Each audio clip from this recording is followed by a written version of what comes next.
Claro. Sí, buenas noches para mí.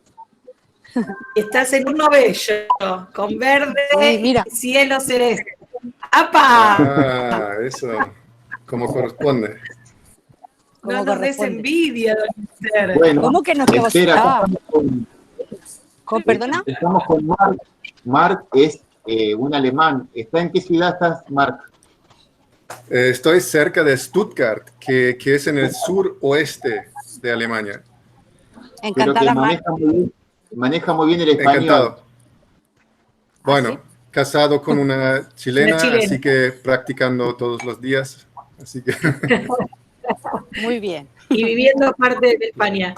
Ahora ya nos vas a contar, lo vamos a presentar a Marx, que nos cuente bueno, desde ti. pero muchas gracias por invitarme. Vamos dando la bienvenida a Celeste, a Belén. Hola, Belén. Hola, Amiela. ¿Alcide está todavía ahí? Hola. Y está por ahí. Hola, hola. Hola, bien. Hola, Hola, buenas tardes. Hola, Celeste, mucho gusto. Hola, buenas tardes. Buenas tardes. Belén es de Córdoba, después tenemos a Celeste. Amiela, usted es de Crespo, ¿no? Hola, sí, de Crespo. Hola. De Crespo, Entre Ríos. Sí. Me habló la hermana que se sumaban. Sí, hermana. Bienvenida. Hay un colegio, dice Marc, de una congregación que trabaja. Yo creo que me llevo una hora. En Entre Ríos, en la provincia de Argentina. Y Belén trabaja como docente en Córdoba capital, así que nos está acompañando también Belén.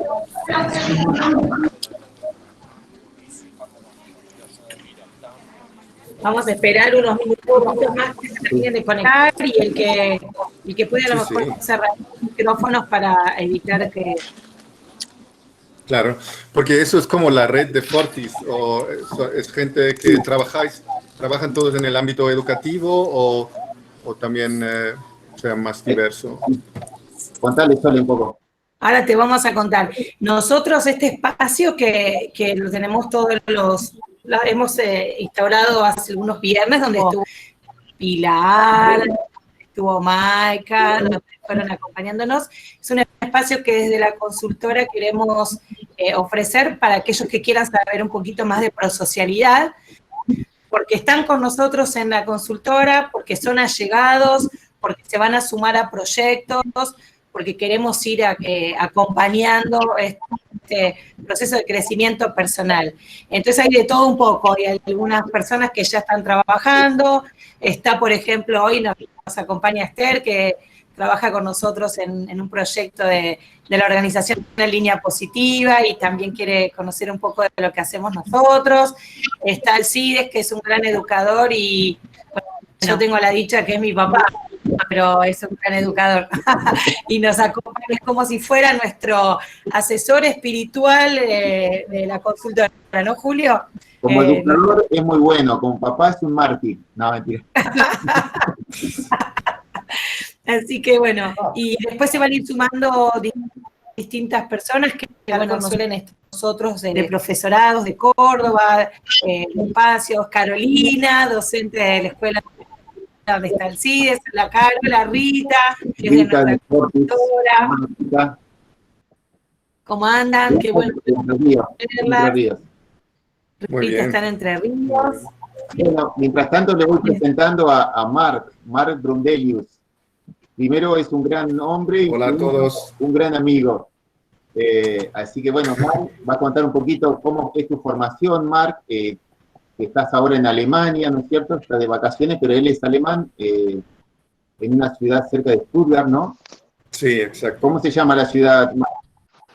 La ciudad es un pueblo, Julio, es un pueblo que se llama Kusterdingen y aquí son como 7.000 personas, de las que la mitad ya se fue de vacaciones, así que tranquilo aquí. Tranquilo. Bueno, Marc, así que la idea es conocer un poquito, mientras le damos la bienvenida a los que se van sumando, le pedimos que cerremos los micrófonos al resto, así se escucha bien a Marc, y que nos cuentes más un poco tu formación. Recién antes de empezar hablábamos que tuviste la suerte de viajar de conocer también Chile, Argentina, contándonos un poquito cómo es tu formación personal, académica o parte de tu familia, y cómo llegaste a ser integrante del equipo LIPA, sería un poco el inicio de este webinar, ¿no? Ok, muy bien, muy bien. Bueno, Julio y Soledad, muchísimas gracias por invitarme. Primero que nada, es un honor estar con este grupo de expertos de Fortis y compartir un poco mi experiencia de un proyecto específico que voy a quizás explicar un poco más detallado al final. Sí, mi formación es de ciencias políticas. Yo he estudiado en Berlín, en Alemania, y siempre también paralelamente me ha interesado el tema de la resolución de conflictos, de la negociación, de la comunicación. Y bueno, he trabajado después de estudiar, he hecho algunas prácticas, o más bien durante la carrera, unas prácticas profesionales en un sindicato en Chile, uno de los pocos del sector petrolero, así que fue una experiencia que me ha marcado mucho, que me ha acercado al mundo latinoamericano y, digamos, en esa fase específica se trataba del tema de la privatización de los servicios públicos, ¿no? El sector petrolero en Chile es uno de los pocos, yo creo que ya no es público, pero el Estado mantiene un pequeño porcentaje. Muy contrario a lo que yo creo que es la situación en Argentina, que todavía mantiene un poco más de presencia estatal en el ámbito educativo, por ejemplo, sanidad y todo, ¿no? Muy interesante eso. Bueno, y entonces eso fue como la mezcla de intereses y estudios con las que llegué a España hace unos 15 años. Bueno, antes, la razón por qué llegué a España es porque conocí a Pilar Escotorín, que es mi mujer y es chilena, y al casarnos teníamos que decidir dónde vivir, y teníamos claro que no debería ser Alemania y tampoco Chile, queríamos algo nuevo, y entonces en este momento decidimos empezar en Barcelona. Y como ya se puede viajar fácilmente en Europa, está facilitado también el trabajo entre distintos países, entonces no fue quizás un gran cambio. Y Pilar empezó a trabajar con Robert Roche en esa fase. De hecho, yo creo que esa fase de inserción nos ha sido muy, muy fácil, muy suave, muy agradable. Y bueno, Barcelona es una ciudad muy bonita, muy linda, con una población de argentinos muy grandes y alemanes. Así que uno nunca se siente muy solo.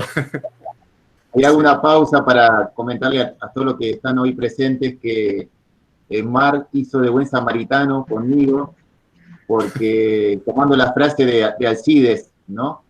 Porque llego al aeropuerto de Barcelona y ya antes Robert Roche me había dicho me iba a esperar un flaco alto en un café que está ahí en el aeropuerto, se llama Fiorella. Así que antes le había mandado por WhatsApp, a Mar le mandé una foto para que me reconociera y digo, bueno, seguramente va a estar con algún cartel o algo, no, pero era el más alto de todos que estaban a la salida, así que ahí Mar me trajo desde el aeropuerto hasta el hotel donde está ahí la Universidad Autónoma de Barcelona, que se llama el Exte Campus, ahí me dejó el Mar de manera muy gentil y ahí me di cuenta que era muy prosocial. Claro. No, como te dije, Julio, no, eso fue por supuesto.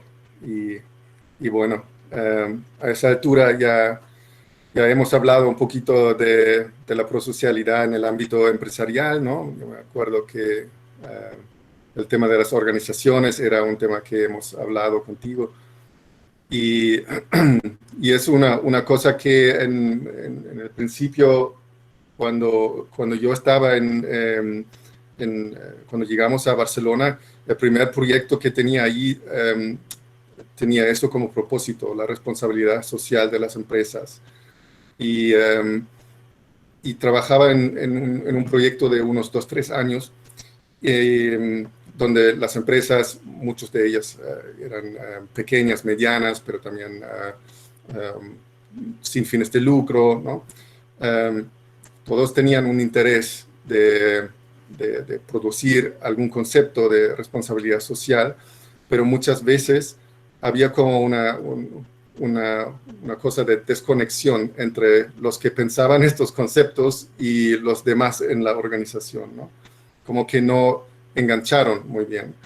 Y yo como consultor en este momento o coordinador del proyecto pensaba en cuál es el vínculo entre esas ideas que son buenas de responsabilidad y la inercia de los demás en la organización. Y a esta altura Pilar me contaba mucho de prosocialidad. Entonces eso era como para mí un concepto, una idea, una filosofía que quería transferir a las organizaciones. Y todavía, digamos, mi motivación de trabajar con la prosocialidad es un poco esa, ¿no? Ahora estamos más bien en el ámbito sanitario, pero bueno, es un interés personal mío todavía. Muy lindo fue compartir con Pilar toda esa trayectoria que tiene tan linda de formación y tantos proyectos que en estos años el IPA fue organizando con el aporte de la Unión Europea, ¿no? Y claro, ese proyecto SPRING, ese proyecto Marc, antes de pasar a hablar ya del proyecto FEL, ¿qué pensás? ¿Se podría replicar nuevamente? ¿Qué expectativas te trajo en lo profesional para trabajar este tema en Latinoamérica? Pero tu idea es de hablar un poco del proyecto actual, del FIL, de la violencia contra las mujeres, o de proyectos anteriores. No, era solamente para cerrar lo del proyecto SPRING, que cierres con alguna conclusión que nos sirva a lo mejor para volver a repensar este proyecto. Bueno, yo creo que genéricamente se puede decir que hemos hecho varias intervenciones en organizaciones, sean educativos o de otro ámbito como sanitario en este último proyecto. Y yo creo que una de las cosas que se puede observar es que, por un lado, puedes realmente entusiasmar a los pequeños equipos, pero yo creo que sería un paso más poder involucrar en estos proyectos a los que toman las decisiones a más alto nivel. Y eso en los proyectos europeos es más difícil, lamentablemente, porque el dinero solamente se justifica si trabajas con la base, con los profesores, o en este caso trabajamos con enfermeros, enfermeras, o policías, médicos, pero no necesariamente con la dirección de un hospital, ¿no? Eso no está financiado. Pero para prosocializar una organización, eso sería un punto de partida que yo creo que sería interesantísimo de hacerlo, ¿no? Y eso podría ser un tema para el futuro, ¿no? Muy bueno. También le damos la bienvenida a Carlos, que se suma junto con Sole como los animadores de este webinar. Te dejo la palabra, Carlos, para saludar. Hola, ¿cómo les va? Bueno, discúlpenme, pero por funciones se me hizo un poquito más tarde.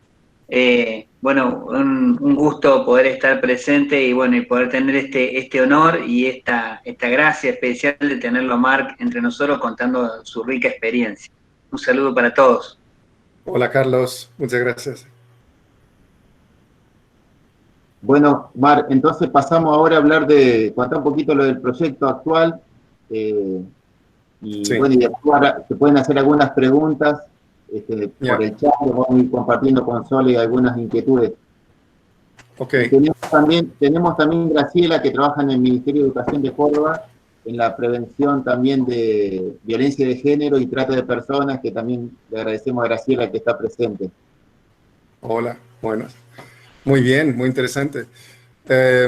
Mira, el proyecto actual que estoy coordinando se llama FEEL, que es una abreviatura de Feminicide Emergency at European Level.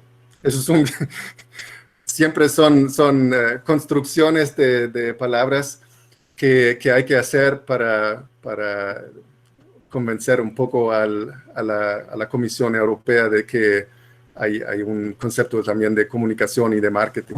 Pero el tema es que tenemos una situación, yo creo que, y en eso no se distinguen los países europeos ni latinos o otros de otras regiones. Tenemos un tema social en que una cantidad grande de la población, que es la población femenina, sufre de manera sistemática y históricamente, ¿no?, observable actos de violencia. Y para poder abarcar este problema, hay que detectar más casos posibles, y eso no es fácil, porque es un tema que a las mujeres normalmente le da mucha vergüenza hablar. Y para completar esta situación, los hombres no van a denunciar esto, ¿no? O sea, hay muy pocas denuncias de parte de hombres de actos de violencia hacia las mujeres. Y eso lleva a una situación en que, por un lado, se sabe que hay un número de víctimas muy significativas cada año, pero al nivel legal, al nivel de denuncias, hay muy poca en comparación. Yo creo que solamente 14%, es una cifra de la Organización Mundial de la Salud, que solo 14% de todos los casos se denuncian. Entonces, hay un trabajo por hacer allí, porque lo que es la violencia más visible, que es la física, ¿no?, y por último el feminicidio, es solamente el pique del iceberg. O sea, detrás de todo esto hay una historia individual de cada mujer que es de años y que normalmente comienza con distintos niveles de violencia psicológica, violencia económica. La mujer se ve aislada de su red social, ya no tiene las amigas o amigos, ya no tiene los vínculos con la familia. Y en esas circunstancias se desarrolla un círculo vicioso de violencia que lamentablemente en España en cada año significa que mueren como entre 50 y 70 mujeres, de todas las edades y de todos los estratos socioeconómicos, no hay diferencias. Eso son unos datos que recuerdo de España, pero o sea, ahora estando en Alemania la situación no es distinta, es la misma dimensión, para decirlo así. Entonces, el proyecto FEEL tiene como propósito de armar a aquellas personas, a aquellas profesionales que reciben esas mujeres. Y eso son los llamados servicios no específicos. Son los hospitales, los centros de atención primaria y son las estaciones de policía, que son las que reciben la mayor parte de las mujeres, porque las mujeres no van a un servicio especializado para la atención de mujeres o algo. O sea, muchas veces llaman a una línea de atención de emergencia, eso sí, pero a la hora de ser digamos, heridas, gravemente heridas, o en el momento de que los vecinos llaman a la policía y la policía la lleva a la comisaría, ahí no tienen el acceso inmediato a los servicios especializados. Entonces, el objetivo es de sensibilizar a las enfermeras, enfermeros, a los médicos y las médicos, a policías, de cómo pueden en un lapso de tiempo muy limitado, de unos minutos en el fondo, abarcar este tema. Y eso requiere que se genere confianza, que se genere la sensación de un espacio protegido a estas mujeres, para que superen su vergüenza y no hablen solamente de dónde tienen las heridas, ¿no?, en la atención médica y por qué tienen una hemorragia aquí y por qué sangra allá. No, el médico en este caso, o la médico, tiene que ir más allá bueno, en este caso aplicar algunos de los factores que conocemos de la prosocialidad y la comunicación de calidad prosocial para que la mujer se relaje, se siente aceptada, se siente, digamos, bueno, aceptada en el sentido de que está en el sitio correcto. O sea, a partir de ahora le podemos ayudar, ¿sí? A partir de ahora las cosas van a mejorar. Y esos son algunos de las herramientas que hemos hablado con enfermeras y médicos y policías. Cada profesión relata los desafíos que tiene, ¿no?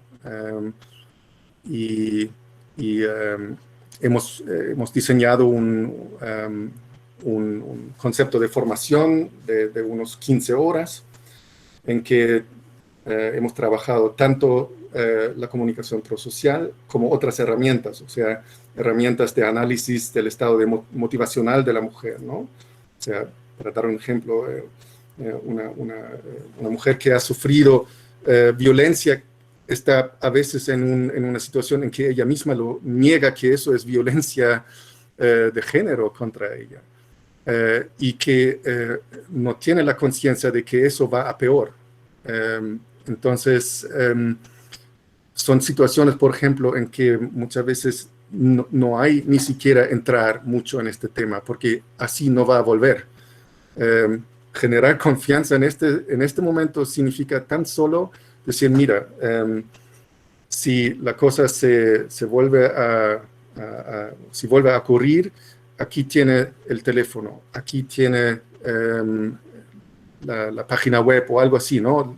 Darle algo que se lleve para que la próxima vez, apenas que se dé cuenta que eso ya no es normal, que eso le va a poner en peligro, que vuelva lo más rápido. Y una cosa más que hemos trabajado con nuestra colega que es argentina, bueno, ahora no me acuerdo del sitio exactamente, pero que es fotógrafa. Y ella, hablando con ella, nos dimos cuenta de que... Raquel, ¿no? Raquel Banquio, sí. Entonces, hablando con ella, que está especializada en una manera de fotografiar que se llama fotografía vivencial, ella está muy sensibilizada a los efectos que pueden tener las imágenes para el estado emocional de las personas, ¿no? A la hora de sentirse reconocido, de sentirse visto, ¿no? Tomado en cuenta. Y con ella hemos diseñado también un taller para que policías y personal sanitario use en sus oficinas imágenes que pueden transmitir una sensación de acogida. O simplemente plantearse cómo está decorado la oficina, que en muchos hospitales y comisarías eso quizás se pueda optimizar todavía, ¿no? Que no sea tan estéril. Porque el canal visual se queda eso puede generar una impresión que se queda. Un teléfono se te pierde, ¿no? Una cosa, pero las imágenes se pueden quedar, sobre todo en situaciones de estrés, que el cerebro ya se sabe que tiene funciones limitadas. Entonces puede ser un canal que nos ayuda a llegar a la mujer. Bueno, entonces, esto eran los 15 horas que terminamos principios de marzo y de ahí comienza el confinamiento en Barcelona y no pudimos hacer nada más. Las policías oficialmente se retiraron del proyecto porque ya no tenían permiso de participar en nada. Los médicos y personal sanitario sin hablar, o sea, no tenían tiempo. Y suspendimos toda actividad hasta finales de mayo. Ahí empecé a enviar algunos WhatsApps para ver cómo está la gente, si tiene mínima capacidad de verse por Zoom. Y ahora en junio nos hemos visto la primera vez. Hemos también escuchado algunas experiencias y vivencias durante esta fase. El proyecto fue prolongado oficialmente por lo mismo hasta finales del año, si no en septiembre hubiéramos concluido, pero con el permiso, digamos, de cambiar toda actividad formativa a un formato en línea, virtual, y eso hace que podemos, ojalá, a partir de septiembre involucrar a más gente, que lo presencial tiene límites, aunque al nivel personal es muy bonito, pero hasta que todos tengan la fecha y el lugar, siempre es un desafío en estos proyectos. Eso es como una síntesis, ¿no?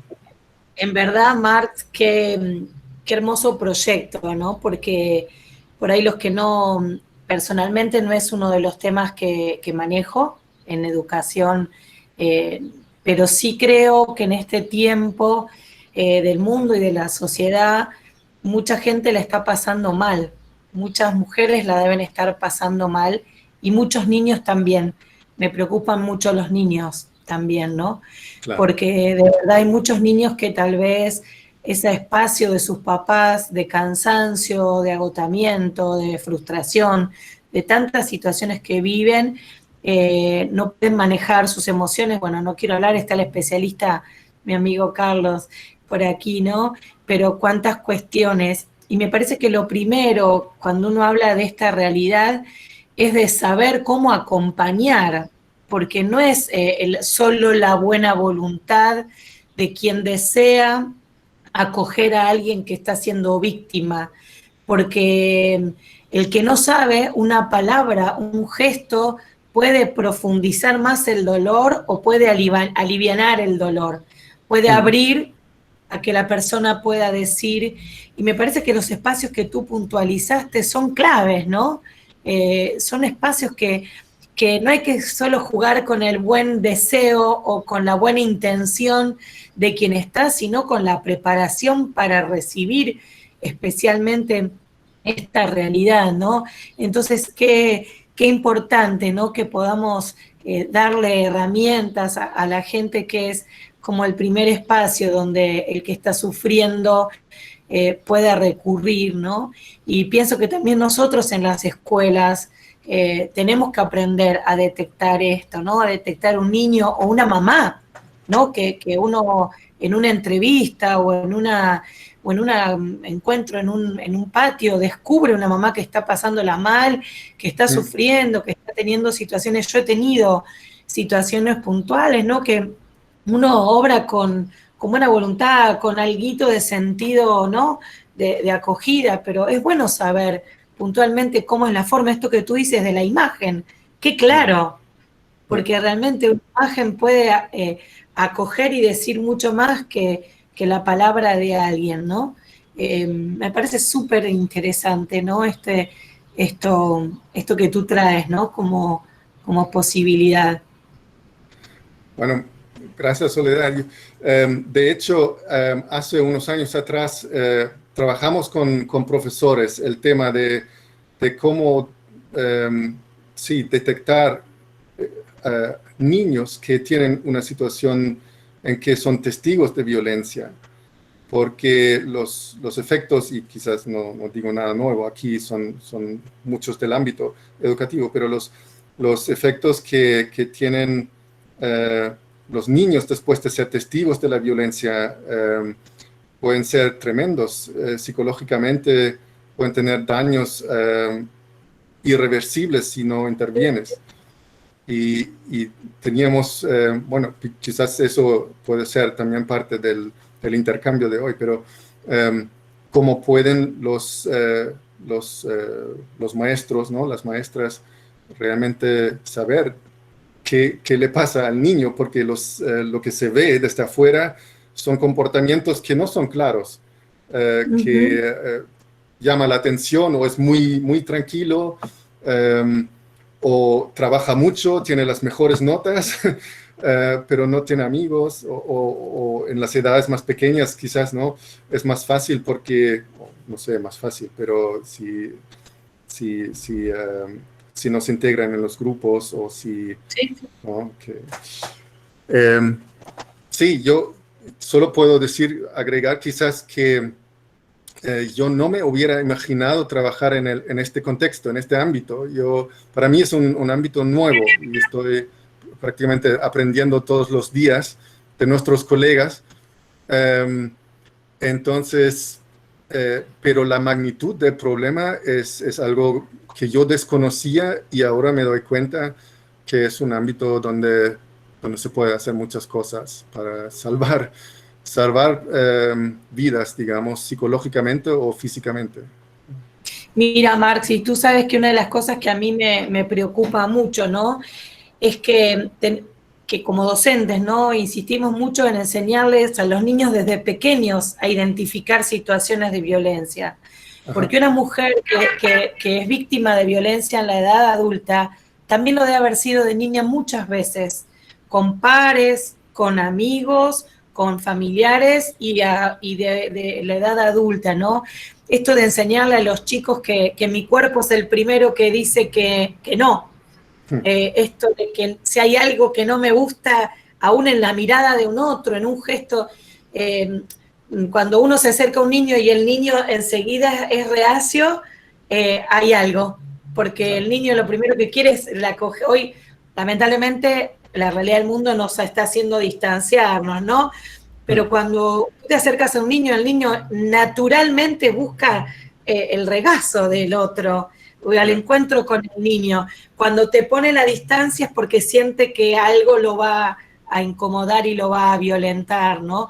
Entonces, si nosotros construimos mucho que desde niños puedan decir no, puedan poner el freno a situaciones, a lo que van escuchando, a lo que van sintiendo, a lo que van percibiendo, me parece que es también ir previendo situaciones de adultos, ¿no? Más dolorosas.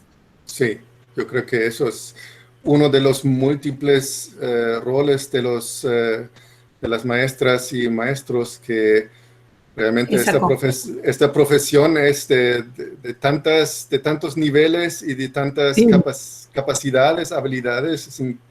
Ellos y ellas también necesitan ayuda en eso. Sí, claro.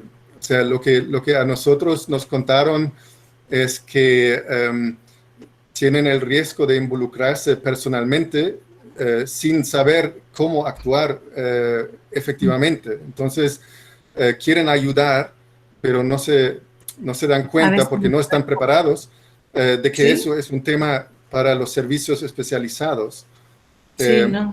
¿No? Entonces, hay como un agotamiento después de un tiempo en muchas maestras de decir que ya no pueden más y no saben cómo gestionarlo.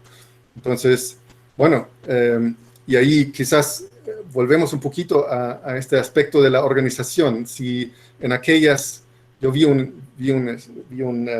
estudio que se hicieron, que si la dirección de la escuela apoya activamente a los colegas y las colegas, ¿no? Y sabe del caso, y la profe que está con el niño cada día, o es la principal interlocutora con él o ella, y ella sabe como profe que detrás tiene sus colegas, tiene la dirección misma que le apoya, que le protege quizás contra el agresor que busca el niño cada día, ¿no? Cosas así. Ahí el bienestar o la resiliencia, la fortaleza de la profe también aumenta. Ella sola Sí. no siempre puede. No se puede. Marc, No se en cuanto a los ejes de formación, el marco teórico, aparte de la prosocialidad, también trabajan con otros ejes de educación emocional, de neurociencias, como parecido, digamos, al proyecto PAT, que tiene mezcla también de otras áreas. Bueno, en este tipo de proyecto hubiera sido muy pertinente hablar de las neurociencias también, pero yo creo que PATH es el primer proyecto donde explícitamente se involucra las neurociencias, la educación emocional al mismo tiempo.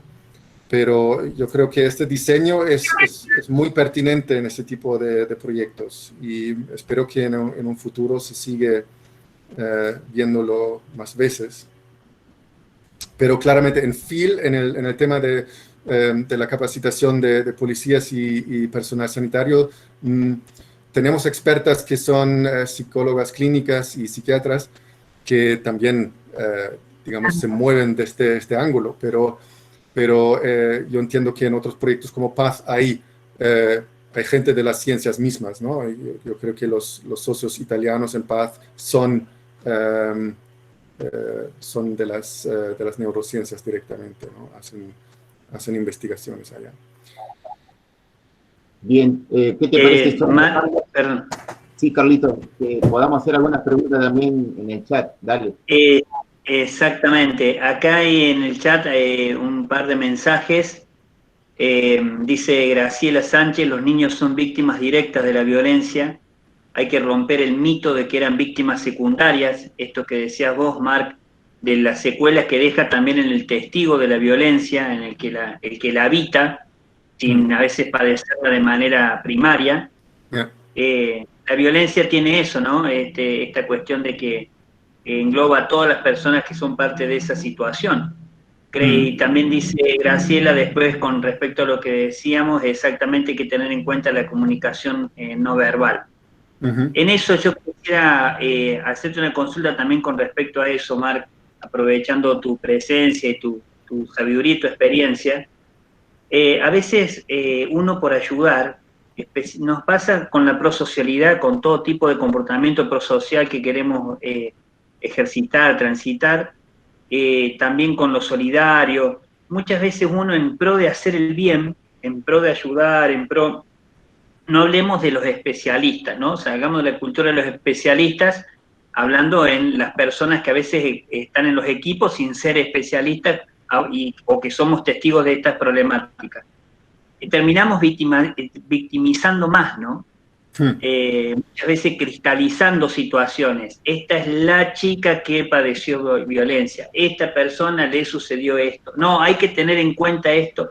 Yo he tenido experiencias, me permito decir esto nada más, experiencias en barrios marginales, de villas de emergencia, de mucha carencia material, donde la violencia era el lenguaje. Ya sabemos que la violencia no respeta una clase social, pero en el caso se veía muy habitualmente también, y muchas veces desde la ayuda, desde el externo que quería ayudar, estaba esta cristalización, ¿no? Esta cosificación, como si era una cosa que le estaba pasando. A veces se hablaba con la persona, ¿y vos qué sentiste? ¿Y cómo lo viviste? A veces las preguntas, los abordajes, ¿no? Es decir, desde el no saber, muchas veces, abordajes que terminan victimizando más, haciendo pasar al otro de nuevo por esa misma experiencia. ¿Cuáles son los abordajes que ustedes han entendido que son los mejores desde la habitualidad? Claro, la doble victimización o la triple victimización es un tema. y uno de los de las maneras de sensibilizar es explicar exactamente de lo que se trata la violencia, como la llaman en España, explícitamente machista, ¿no? Que requiere una sensibilidad un poco más amplia, social, de dónde viene esa mujer en este momento. Y que hay que tratar cada caso con mucha delicadeza, tanto respecto a los datos que se generan, pero eso está más o menos arreglado, pero al nivel interpersonal. Para dar un ejemplo, para evitar una doble victimización, que sería, ¿no? Viene la mujer llega al hospital y explica a la recepcionista qué le ha pasado, ¿sí? Primera vez que pasa las emociones, luego a la enfermera, luego al médico y luego a la policía. Entonces, eso se trata de evitar a través de un mejor engranaje de los servicios, ¿sí? A veces es difícil, sobre todo a la hora de tener una denuncia, de pasar datos personales de la víctima de un servicio al otro, pero están, por ejemplo, anonimizando los datos, así que ahí la mujer llega a un servicio especializado de psicológico, social o legal y ya conocen el caso, ya lo han preparado y empiezan allí donde terminaron en la primera instancia, no tiene que volver a pasar por todas las emociones otra vez esa mujer, ¿sí? Pero para eso hay que entender la complejidad de estos casos y es impresionante, pero por ejemplo, algunos policías, pero también en el ámbito médico, contaron de que, claro, por el entendimiento profesional que tienen muchos policías, no están preparados para eso. Y su labor es recoger datos, nada más. Y eso puede ser muy bruto para una mujer que viene, que llora y se encuentra con un señor que su rol es preguntar datos y le molesta que llore, por ejemplo, ¿no? Perdón, Marc. Sí. Perdón, no, subrayo esto que estás diciendo porque nos da mucho sentido y lo vivimos, somos de distintos lugares del mundo y a veces compartimos lamentablemente estas carencias, ¿no? Estas debilidades del sistema. Una chica una vez me comentaba que había sido víctima de abuso y me decía, va a hablar con un profesional de uno de estos sistemas de la policía, pero con un psicólogo de la policía, psicólogo, ¿no? O sea, uno suponía que el abordaje iba a ser distinto.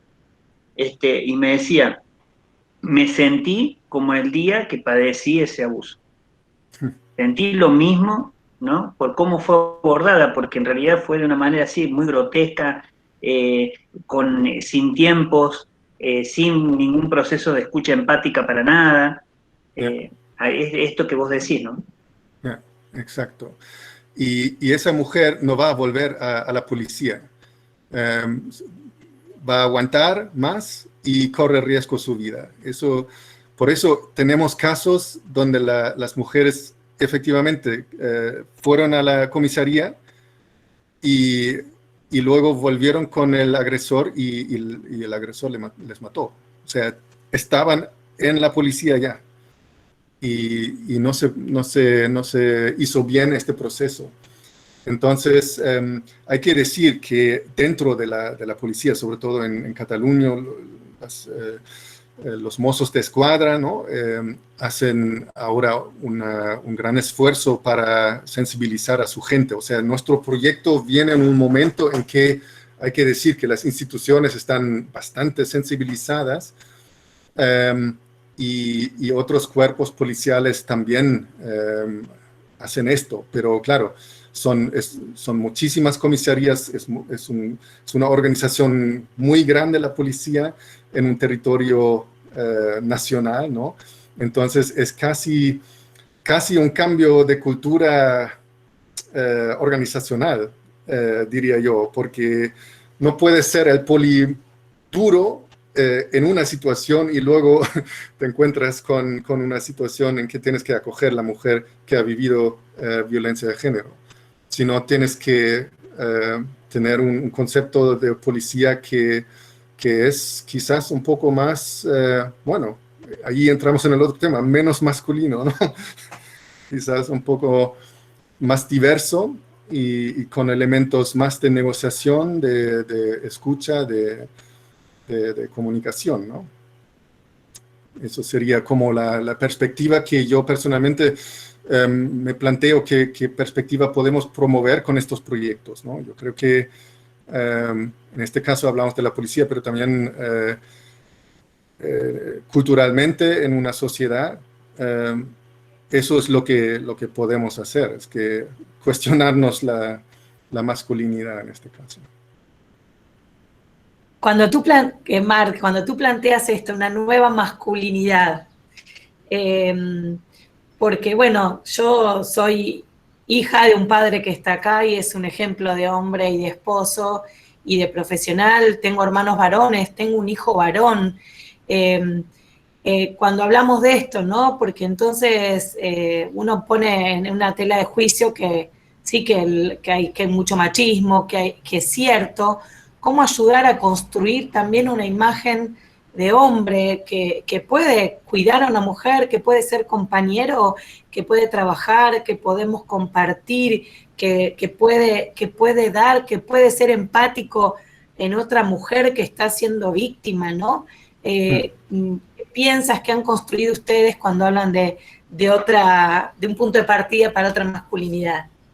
Claro, es un tema que está emergiendo como una plantita al lado, digamos, que no es el tema principal del proyecto, pero claro, la pregunta es, entonces, ¿queremos seguir viviendo así? Cada año se mata, ¿no? En el caso de España, 60, 70 mujeres, y eso en muchos países es más de eso. Queremos ser parte de una sociedad en que formamos 50% de la población y en realidad son miles de mujeres traumatizadas, quizás no mueren físicamente, pero traumatizadas, y los hijos e hijas también. Entonces, eso sería el punto de partida. ¿Qué podemos hacer cada uno, como hombres en este caso, para influir? Y yo creo que, como muchos procesos, empieza con un planteamiento, con una autorreflexión. Que si yo escuché a alguien últimamente que me dijo, bueno, eso es lo que menos funciona en los hombres de una masculinidad tradicional, de plantearse a sí mismo cómo están haciendo las cosas, ¿no? Entonces, eso sería el primer paso, de ver qué estamos haciendo que promueve quizás esto, porque es un tema cultural. O sea, estos agresores se sienten en un contexto de aceptación y eso empieza desde la niñez, y hay que decir que probablemente muchos de ellos han sufrido violencia también. Por eso la violencia ya está validada en su vida como una herramienta de relacionarse, ¿no? Entonces, lo que creo que sí se podría hacer es realmente pensar en uno mismo. ¿Dónde son los momentos durante un día, durante una semana laboral, en la familia o con los amigos, donde se puede promover esa autorreflexión, ¿no?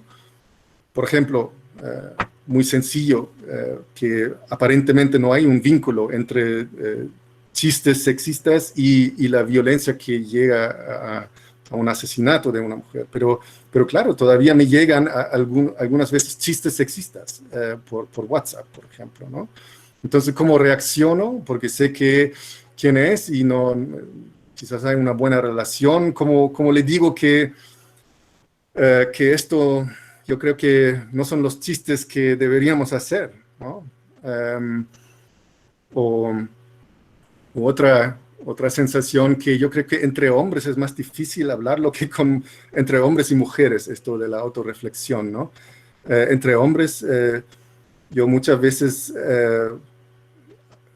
eso es como lo toman a lo chistoso. Ah, claro, hay que entender más a las mujeres, sí, claro, y todo eso, ¿no?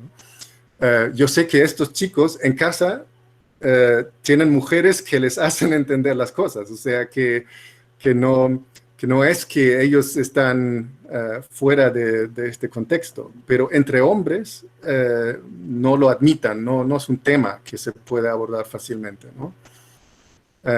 Entonces, sí, hay que seguir buscando las ocasiones. Y yo ahora, el FIL es el segundo proyecto con personal sanitario y policial. Yo empecé a preguntar muy cautelosamente a las mujeres de mi familia si conocen algún caso en que han sufrido parientes o familiares acoso sexual, alguna violencia psicológica o física, y salen casos de gente que no tiene una edad muy mayor como para decir eso fue antes, eso pasó en la guerra o algo. No, es que ahora y es la gente de mi edad. Entonces, a veces simplemente hacer preguntas en una situación de confianza, obviamente, y también me salen casos de hombres abusados por hombres, niños abusados por otros hombres. Es decir, que la violencia machista va a ambas partes, o sea, va hacia las mujeres y hacia los hombres. Entonces, sí, eso puede dar un poco de luz a la situación, yo creo. Marc, también se me ocurre que en un aporte del equipo LIPA en este sentido es todo el tema de la comunicación de calidad prosocial, ¿no? ¿Cómo puede ayudar la formación en ese tipo de comunicación de calidad prosocial? Claro. Yo creo que con la prosocialidad, ¿no?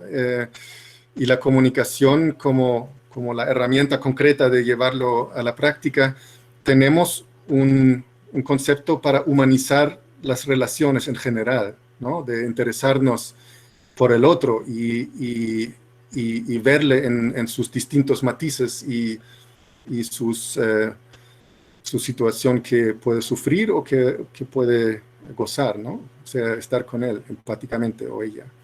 Entonces, yo creo que, tal como tú dices, Julio, o sea, con una comunicación orientada en la otra persona, se puede dar pasos muy importantes para simplemente humanizar y enfocar en lo humano entre nosotros. Y eso hace casi imposible que seamos violentos. O si lo somos porque por cultura, por cosas que no nos damos cuenta, nos pasa que no respetamos a una mujer, por ejemplo.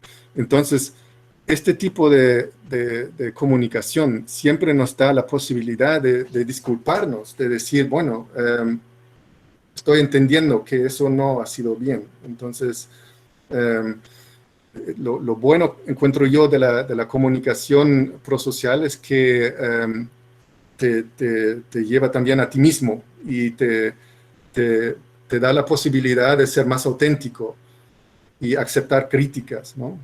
No sé si, no me acuerdo de un caso, pero, o sea, yo antes de estos proyectos, yo creo que me han pasado más cosas que uno podría decir, bueno, eso es un tipo de sexismo quizás, ¿no?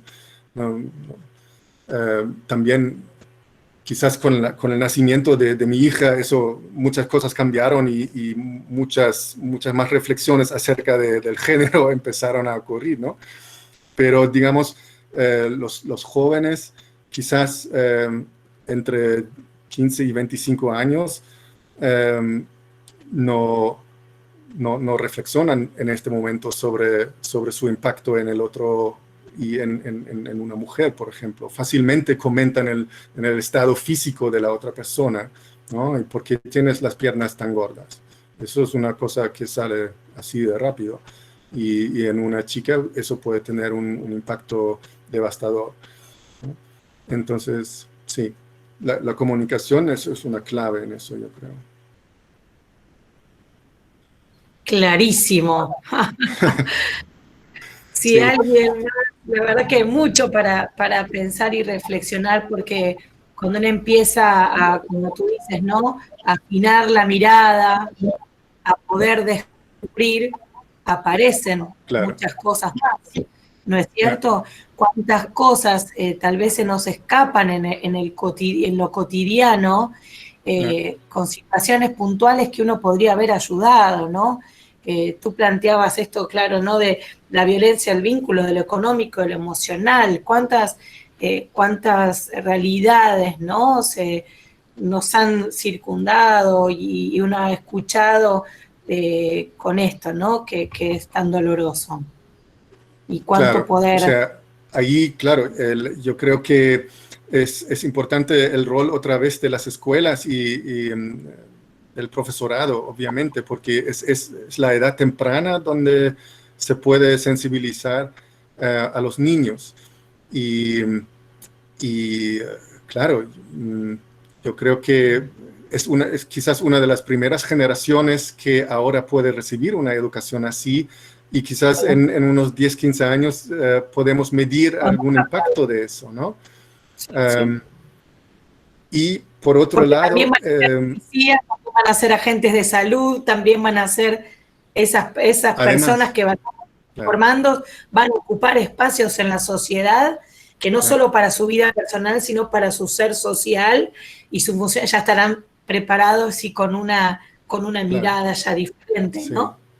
Y yo creo que, por ejemplo, la educación emocional ya sería un paso súper importante, aunque uno ni siquiera entre en el tema de qué es el rol de los chicos, qué es el rol de la mujer en la sociedad, en la medida en que ambos sexos se dan cuenta de lo que les pasa, qué es lo que padecen, lo que les es un problema, y pueden comunicarse sobre esto. Estamos años de luz de lo que era una situación, la situación anterior. Tal cual, tal cual, tal cual.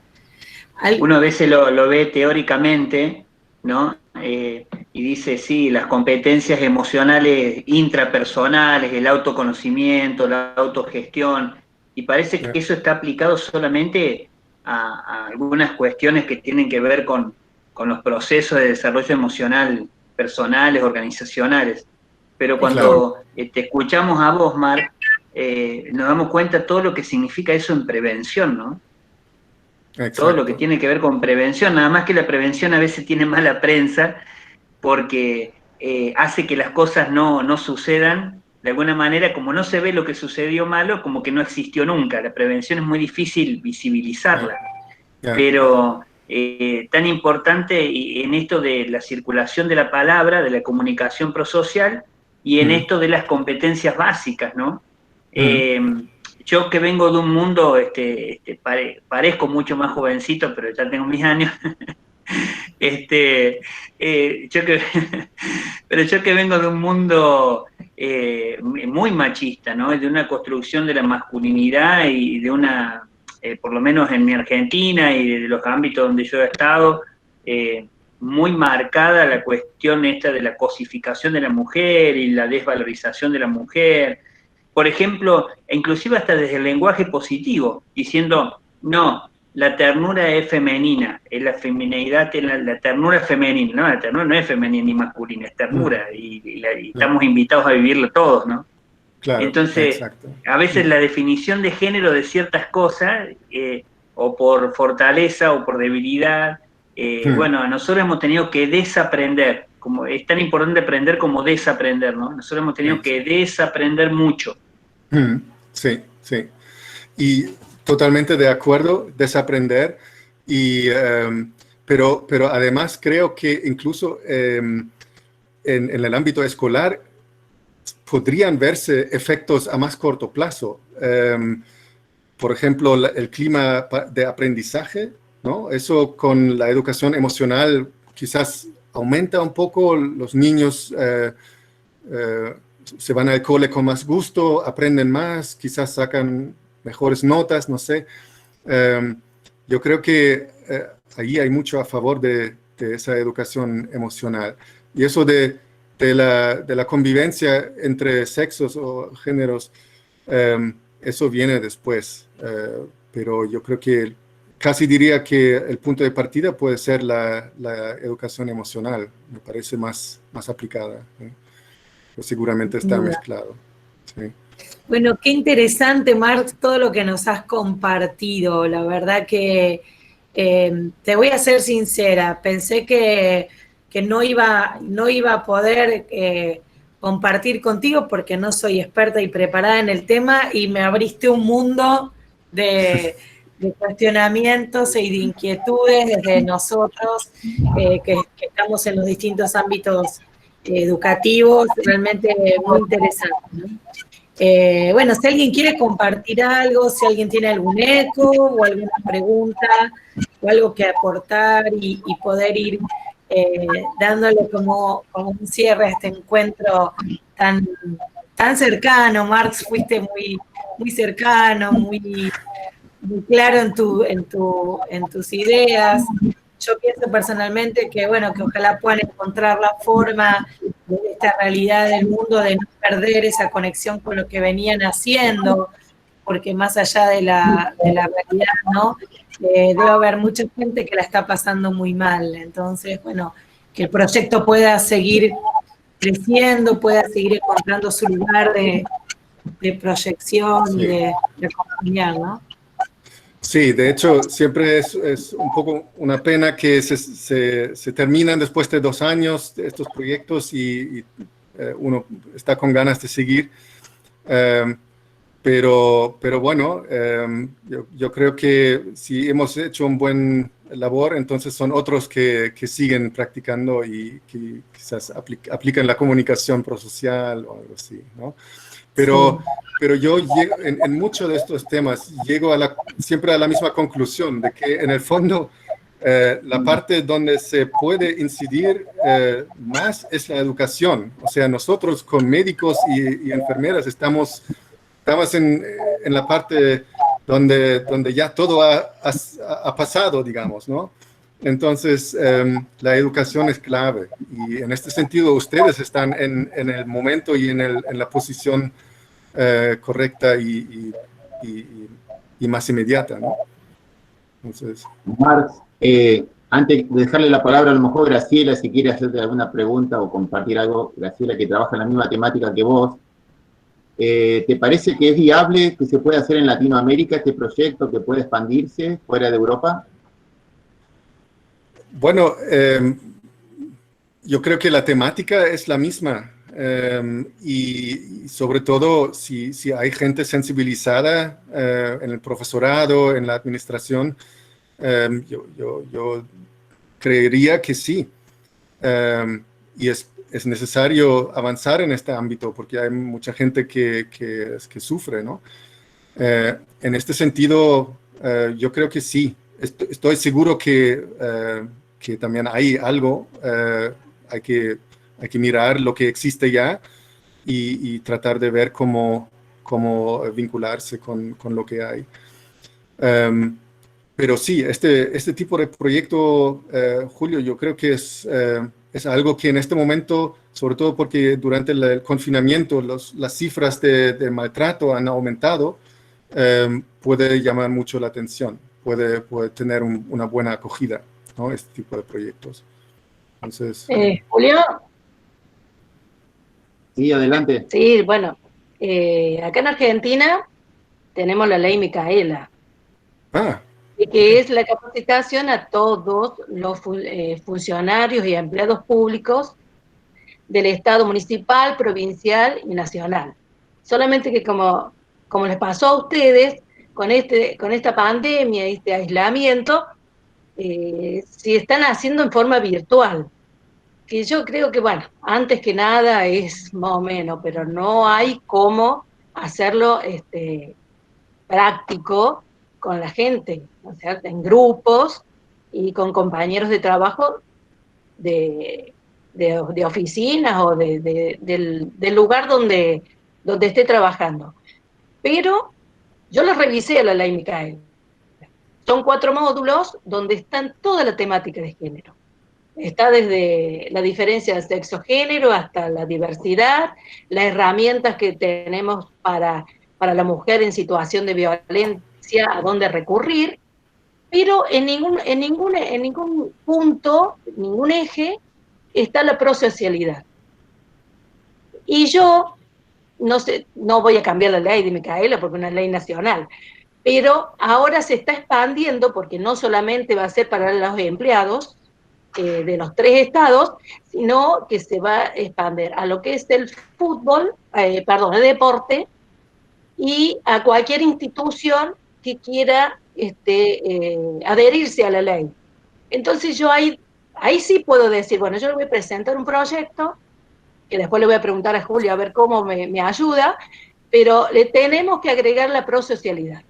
Porque no vamos a cambiar, ni desconstruir, ni desnaturalizar la violencia si no la hacemos desde la prosocialidad, de los puntos tan importantes como es la empatía, ponerse en el lugar de realmente de las mujeres que están en situación de violencia, porque si no la corremos.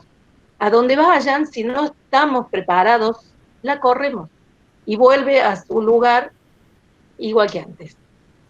Entonces, bueno, yo ya lo intenté, ya presenté en una cooperativa de un pueblo, donde, bueno, tiene un aula especial, tiene todas las herramientas para aplicar la ley Micaela, pero como institución, le voy a agregar la prosocialidad, si no, yo no veo, o sea, podemos saber muchos conceptos, podemos saber de todo, pero si no tenemos el compromiso personal y cambiar actitudes, o sea, la actitud en género no lo vamos a cambiar. No vamos a ver cambios y desnaturalizar la violencia, o sea, a llegar a un paradigma más igualitario. Que eso creo que es lo que tenemos que llegar en las nuevas masculinidades. Bueno, así que yo me encanta cuando me invitan, siempre aprendo algo nuevo y bueno, me va a servir para mejorar lo que tenemos acá en Argentina. Gracias.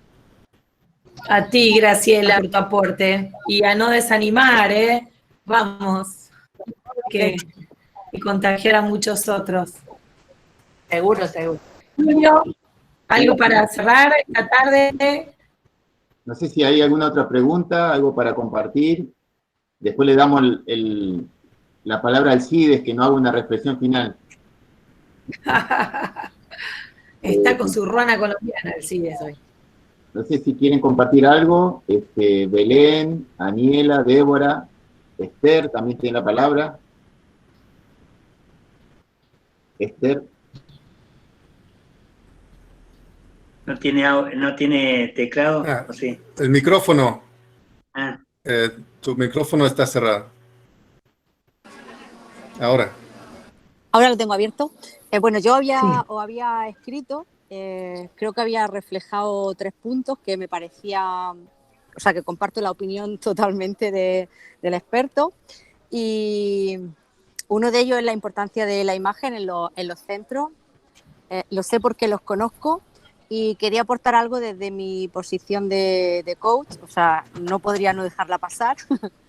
Y tiene mucho que ver con el ejercicio o con el impacto que podemos hacer también en la vida de las personas que atienden a otras, porque por mucha formación que tengan a veces en asistencia social, hay herramientas que se les escapan y cuando conocen ciertas técnicas o herramientas o incluso imágenes, son capaces de decorar sus despachos. O sea, yo un día entré a uno y me quedé alucinada, o sea, digo, todas esas frases son mías, ¿no?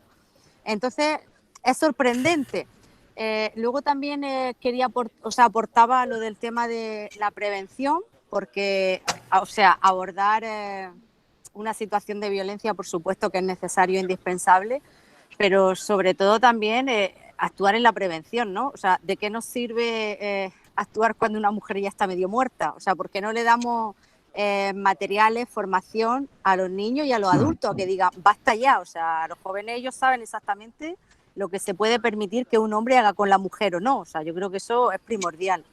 Y luego había otro punto que compartía, que es que prácticamente todos conocemos a alguien que está sufriendo, incluso vecinos, ¿no? O sea, gritos en la calle prácticamente siempre, ve a la policía y al final, o sea, vuelven juntos. O sea, el tema es complicado, es cultural y bueno, habría muchísimo que decir y que trabajar en ello. Y nada, pues enhorabuena, felicidades y a seguir haciéndolo.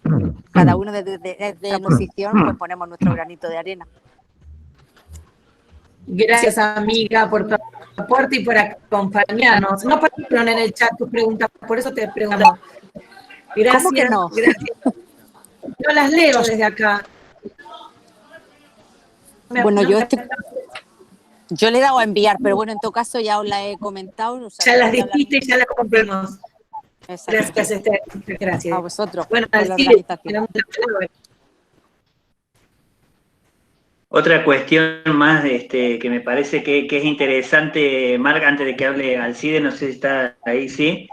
Esta cuestión que tiene la prosocialidad, que para mí es un hallazgo, ¿no? Yo conocí la prosocialidad no hace mucho, gracias a Julio, y realmente me parece que esta cuestión de trabajar en lo positivo, de trabajar en el valor, trabajar en lo que previene justamente y en lo que recién decía Esther, ¿no? No en la falencia, no en la carencia. Yo siempre traigo a colación un filósofo judío que vivió aquí en Argentina, no hace tanto tiempo falleció, y él decía, el defecto, el vicio, la carencia, el error es el ladrillo que no tengo. La virtud, el valor, la actitud positiva, prosocial diríamos nosotros, es el ladrillo que tengo. Uno construye con el ladrillo que tiene, no con el que le falta. Claro. Entonces también, a pesar de que es terrible el escenario y cada vez nosotros nos vamos enterando que esto, en vez de generarse, digamos, un efecto de prevención mayor, como que cada vez son más los casos y nos vamos enterando de más situaciones, y esto que decía Esther, de que conocemos todos a alguna persona o nosotros mismos hemos sufrido ese tipo de violencia. Sin embargo, hay mucha gente queriendo cambiar eso, ¿no? Desde su lugar, desde su situación, bueno, y el trabajo que hacen ustedes es excelente en ese sentido. Admirable. Sí. Bueno, Carlos, yo coincido plenamente con lo que dices. O sea, fortalecer la parte positiva y las fortalezas que nos llevan a construir esas relaciones positivas con los demás. Yo creo que es muy impresionante ver que muchas veces gente que no ha estado en contacto con un concepto de comunicación o un concepto de relacional, también se descubren a sí mismos a través de eso. Es una cosa que a mí me pasó, por ejemplo, ¿no? Entonces, sí, hay que ventilarlo, hay que promoverlo y va en la dirección correcta. Sí. Así es. Bueno, Alcides, ¿quieres poner un poquito de tu palabra? Y evidentemente que este problema de generaciones y generaciones con esta mentalidad de machismo, que es un problema realmente viejo, nos hace ver la necesidad de estas formaciones, de estos proyectos, de esta prosocialidad fundamental en la educación. Porque mi temor es que nos vayamos al otro extremo, porque los seres humanos, y sobre todo acá en Argentina, tenemos un problema de extremismos, de pasar de un lado al otro. Y con este vendaval que se ha venido de empoderamiento de la mujer, del feminismo y del matriarcado extremo, de la igualdad de géneros, de que ya la mujer empieza a dar señales de que le moleste porque se detenga una tensión, un acto de educación, de cederle una puerta, porque ya se siente tan macha como nosotros. Entonces, temo que lleguemos a ese extremo, sobre todo que sabiendo que la mujer cuando pierde el temor y cuando pierde su moral es más extremista que el hombre. Yo recuerdo épocas de la guerrilla donde algún militar me comentaba que le temía más a una mujer con una metralleta que a varios soldados armados. Entonces, para que no lleguemos a ese extremo de que el empoderamiento sea tan fuerte, que el feminismo llegue a ganarle al machismo y lleguemos a esa igualdad en respeto y en muchas otras cosas, no en la fuerza. Por eso que veo muy importante proyectos como este, fundamental la educación en los chicos y el contribuir con propagación de este lenguaje prosocial, solidario, de compañía, de respeto a la persona, para que no vayamos dentro de un tiempo a estar viendo a ver qué teoría inventamos para librarnos del feminismo exagerado que a lo mejor nos ha dominado a todos. Esperemos que todo esto nos sirva para que lleguemos a esa igualdad que tenemos de hermanos, como nos dice Jesucristo. Muchas gracias. Gracias, Alcides, por tu aporte. Bueno, Julio, Carlos, Marx, agradecerte esta noche que nos regalaste desde tan lejos, que viniste a meterte aquí entre nosotros.